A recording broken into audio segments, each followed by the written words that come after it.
Welcome to our channel, where we dive into the ups and downs of cute girl relationships and the challenges people face in their everyday lives.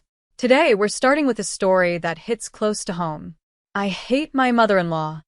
From the moment I met her, I knew she didn't like me, and accepting me as her daughter-in-law was never easy for her. But this time, she went too far, pushing me to the point where I couldn't hold back anymore. I had to air her dirty laundry. Now, you might think I'm just a sweet and caring person, the kind you'd compare to a harmless kitten. But my mother taught me something important.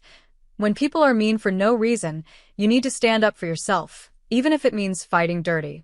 And this time, my mother-in-law decided to be the biggest troublemaker in the family, assuming I wouldn't fight back. But she was wrong.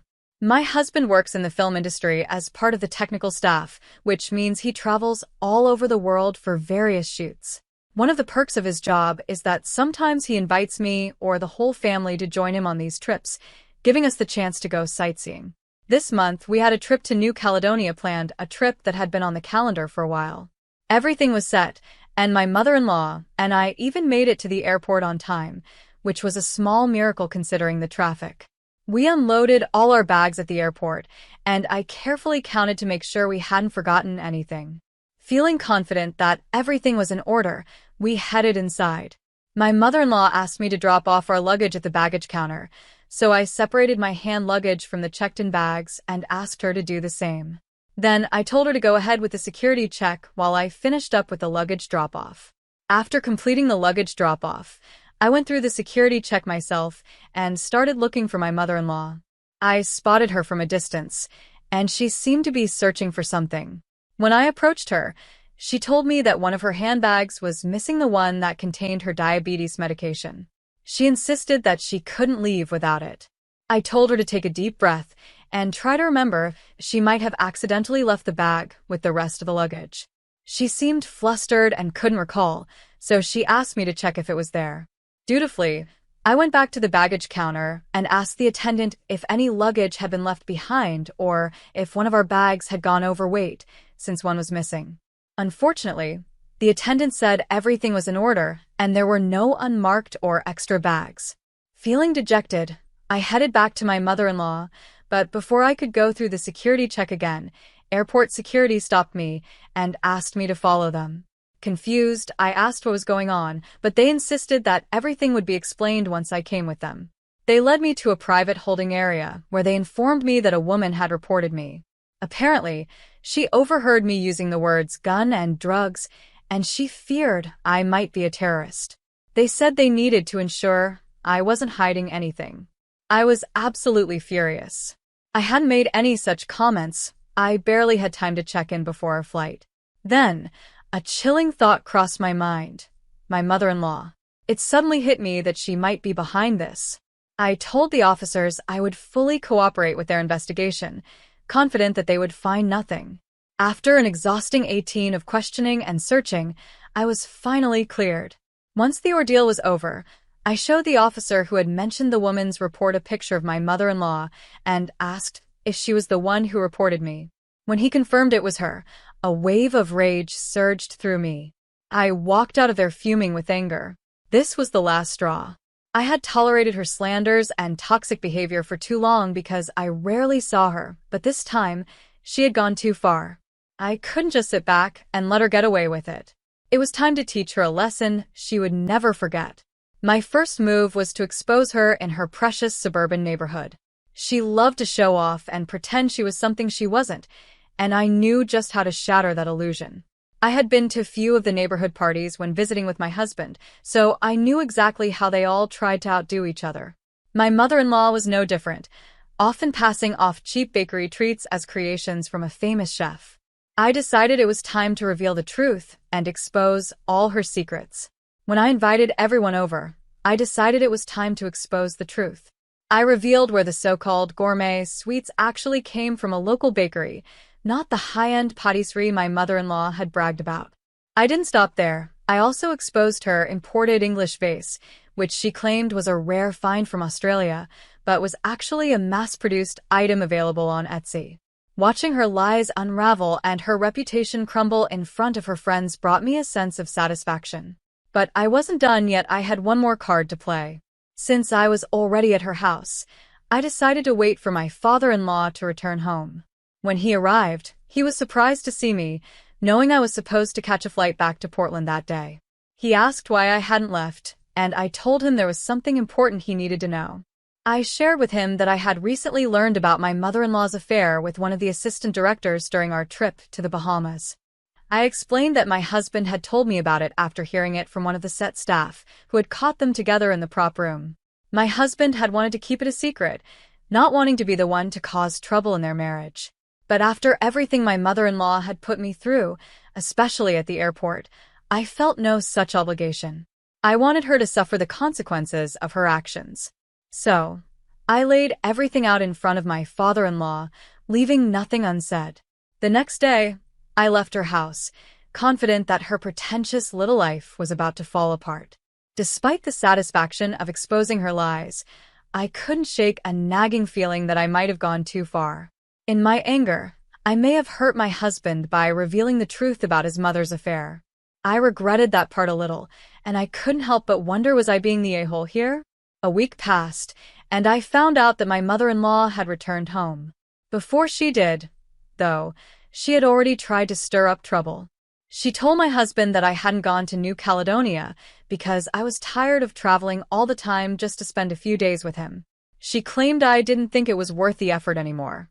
That lying woman actually thought she could create a misunderstanding between us. It took me nearly 3 hours to reassure my husband that I love our life together and that I missed the plane due to a simple misunderstanding. I decided not to explain everything to him over the phone, especially after I had already revealed his mother's affair to his father.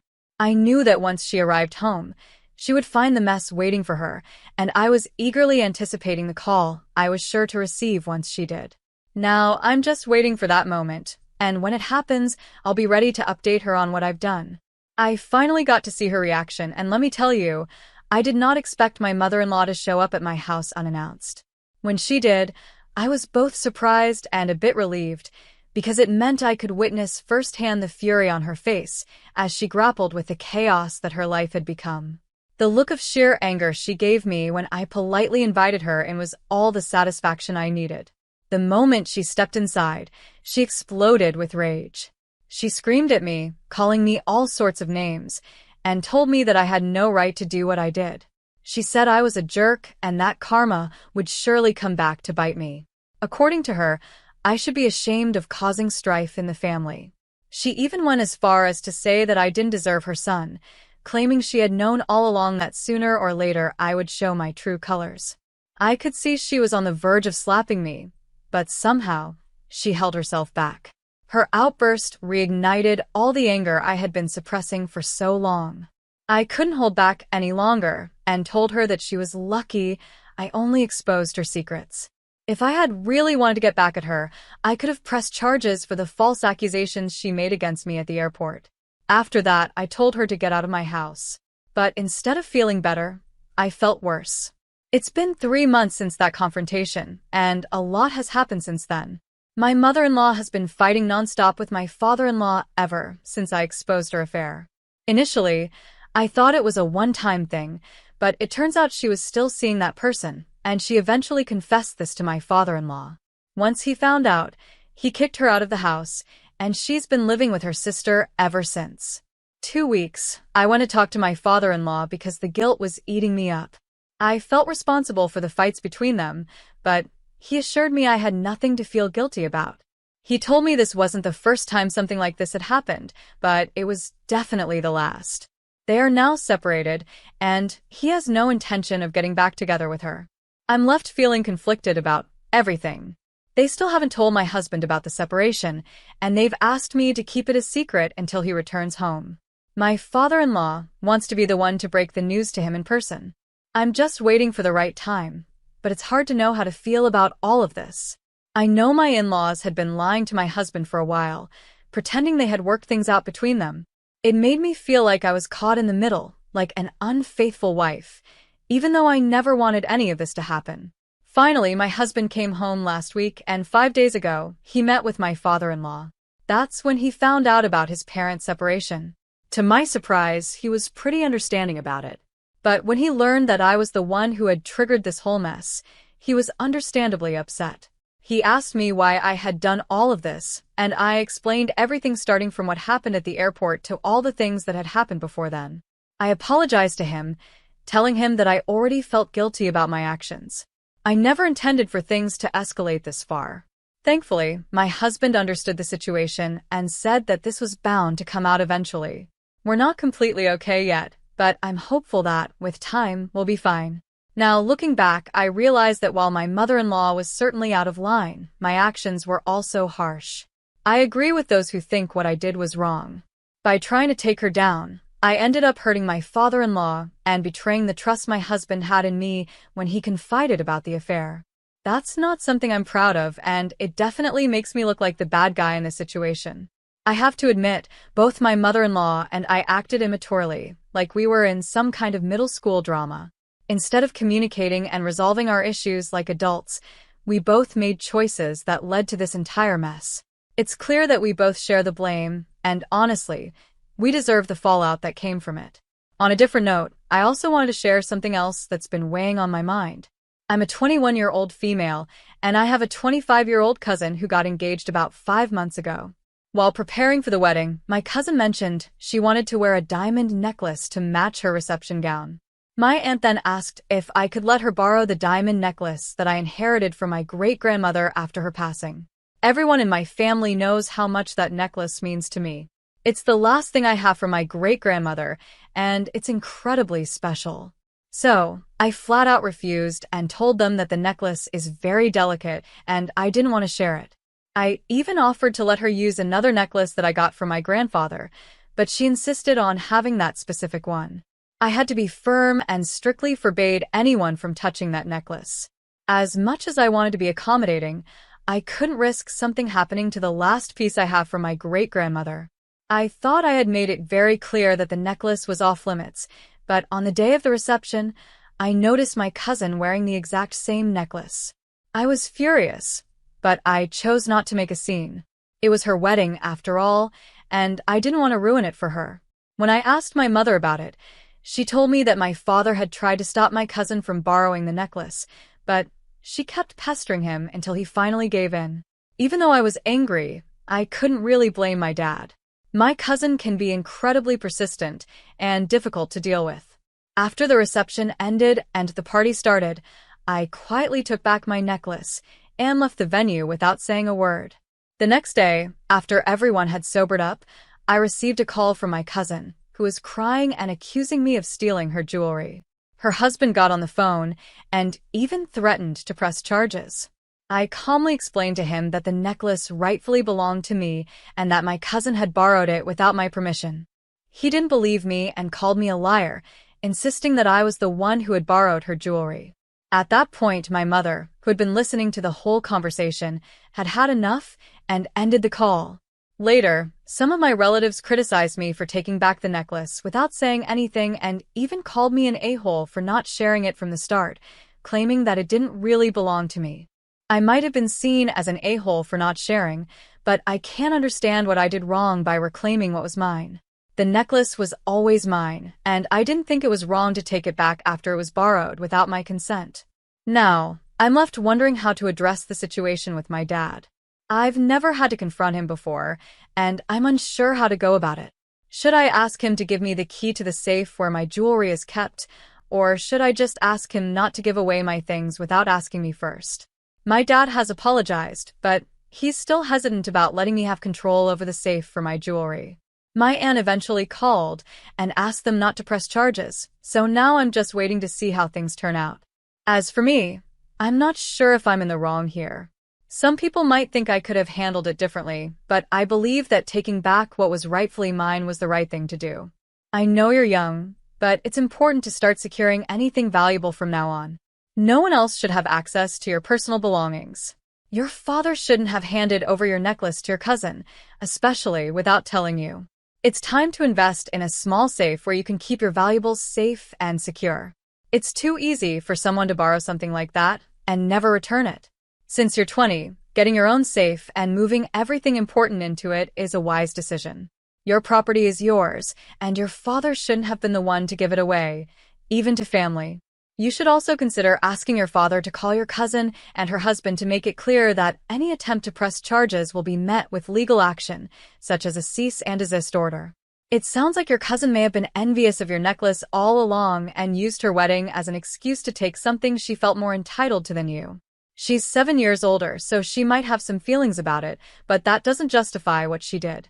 Talk to your father, get your things back, and get your own safe. Clearly, he can't be trusted not to give in to pressure and loan out your belongings after you've already said no. On a different note, my sister, who is 24, has been living with me, 26-year-old female, for the past 3 years. I told her she could stay with me as long as she wanted, but she needed to follow my rules. One of the main rules is that she can't have men over. She can invite people in, but they can't stay overnight. I've been pretty lenient, honestly. She's had both male and female friends stay overnight without my permission, and I didn't say anything because I knew her friends and didn't think it was a big deal. But last week, she crossed the line by bringing a stranger into our home without my knowledge. I was home at the time, and she waited until she thought I was fully asleep before letting the man in. She probably thought I wouldn't notice and wouldn't get caught, but this morning I woke up really early and saw an extra pair of shoes that didn't belong to either of us. That's when I realized someone else was in the house. After the stranger left, I confronted my sister and told her that what she did was completely disrespectful and not okay. I warned her that if she ever does it again, she'll have to move out. My mom thinks I'm overreacting and should just let it slide because my sister is young and wants to enjoy her life. I don't want to be the strict, boring sister, but my sister and my mom both know how deeply shaken I was when someone tried to break into my home while I was alone. That experience left me feeling scared and vulnerable, and it's the main reason I'm so cautious about having strangers in my house. It's not just a small rule. It's about feeling safe in my own home. My sister has been living with me for free, and I've been okay with that because she's family. I love her, and I want to help her out. But when she disrespects my boundaries, it crosses a line. I've made it clear that if she does something like this again, I won't hesitate to ask her to leave. It's not something I want to do, but I need to protect my own peace of mind. I really appreciate all the advice and honest feedback you all have given me. I guess I needed to hear it from others to really understand what I should do. My sister is my only sibling, and because of that, I've always felt a strong responsibility to take care of her. But now I realize that part of caring for her is also giving her some tough love when it's needed. After talking things over, we've decided that it's best for her to move back in with our mom. She does have a job, but she's gotten used to me paying for everything, and I see now that I've been enabling her behavior. This situation has taught me an important lesson. While she'll always be my family, she needs to grow up and learn to take care of herself. It's my house, and that means it's my rules.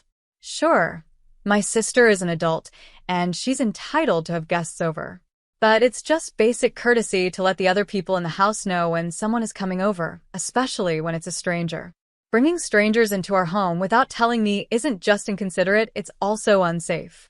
My sister knew exactly why I have this rule in place. She was fully aware of my past experience and how it's made me extra cautious. Yet, she still chose to break the rule. If our mom thinks it's not a big deal, then maybe my sister should move back in with her and see how long it takes before our mom gets upset when she brings strangers home. My sister is 24 years old, not 15. I've been more than generous by letting her live with me for free, even when she's broken some very basic rules of common courtesy. I have a very valid reason for not wanting strangers in my home, and if my mom and sister can't understand that, it's on them. I've decided that I need to stand firm. It's my house, and my rules should be respected. If my sister can't follow them, then she'll need to find a new place to live. There's no reason for me to feel bad about this situation. My mom and sister might be trying to make me feel guilty, but I've realized that I can't let them manipulate my feelings. I don't deserve that, and I'm not going to allow it to happen. If my mom really believes that my sister is just young and should be allowed to do whatever she wants, then she can take her in. The truth is, my sister's behavior is putting both of us in danger.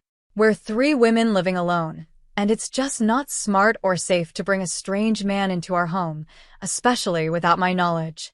And really, if she wanted to spend time with this guy, why didn't she go to his place? Maybe he doesn't have a place of his own, or maybe he's already living with someone else. Either way, my sister's refusal to take my rules seriously means she needs to find her own place. That way, she can invite people over whenever she wants, and I can have the peace of mind I need. In the end, I love my sister, and I want the best for her. But part of that means helping her understand the importance of respecting other people's boundaries. She needs to learn that her actions have consequences, and if she can't respect my rules, she'll have to face the reality of finding her own place to live.